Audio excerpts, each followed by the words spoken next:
അപ്പോൾ സാധാരണ ആളുകൾ വിചാരിച്ചിട്ടുള്ളത് ഇത് തിബറ്റിലേക്കൊക്കെ പോകുന്ന അല്ലെങ്കിൽ ഹിമാലയൻ ട്രിപ്പൊക്കെ അടിക്കുന്നവർ വണ്ടികളിൽ കെട്ടുന്ന ഒരു ഫ്ലാഗാണ് മാലയാണെന്നുള്ളതാണ്.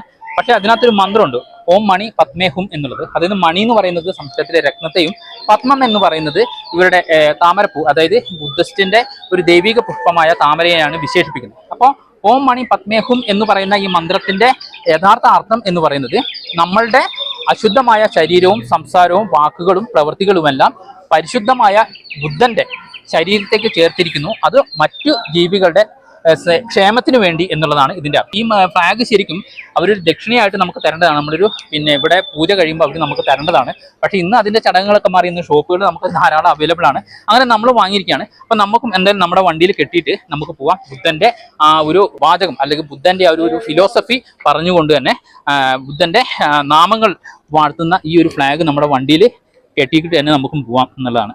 അപ്പോൾ എന്തായാലും ടിബറ്റിലേക്കൊക്കെ വരുമ്പോൾ അല്ലെങ്കിൽ നമ്മുടെ മൊണാസ്ട്രിയിലേക്കൊക്കെ വരുമ്പോൾ നമ്മൾ എന്തായാലും ഈ ഒരു ഫ്ലാഗും കൂടെ കെട്ടണം. അതൊരു വണ്ടി പ്രാന്തന്മാർ, അതായത് നമ്മുടെ സോളോ ട്രിപ്പൊക്കെ ചെയ്യുന്നവർ അല്ലെങ്കിൽ വണ്ടികളെ കൂടുതൽ ഇഷ്ടപ്പെടുന്നവരൊക്കെ കെട്ടാറുള്ള ഒരു ഫ്ലാഗാണിത്. ശ്രീബുദ്ധന്റെ ആ മൊണാസ്ട്രിയിൽ തന്നെ വന്നിട്ട് നമുക്കിത് വാങ്ങി കെട്ടുമ്പോൾ കിട്ടുന്നൊരു സുഖം അത് പറഞ്ഞറിയിക്കാൻ കഴിയില്ല. ഇനി നമുക്ക് ശ്രീബുദ്ധന്റെ വേദവാക്യങ്ങളും വഹിച്ചുകൊണ്ട് നമുക്ക് നേരെ വയനാട്ടിലേക്ക് പോകാം. ഇതിന്റെ ഡീറ്റെയിൽഡ് ആയ വീഡിയോ ജിത്തു എന്ന ഫേസ്ബുക്ക് ചാനൽ, യൂട്യൂബ് ചാനൽ നമ്മൾ കൊടുത്തിട്ടുണ്ട്, ഒന്ന് കാണണേ.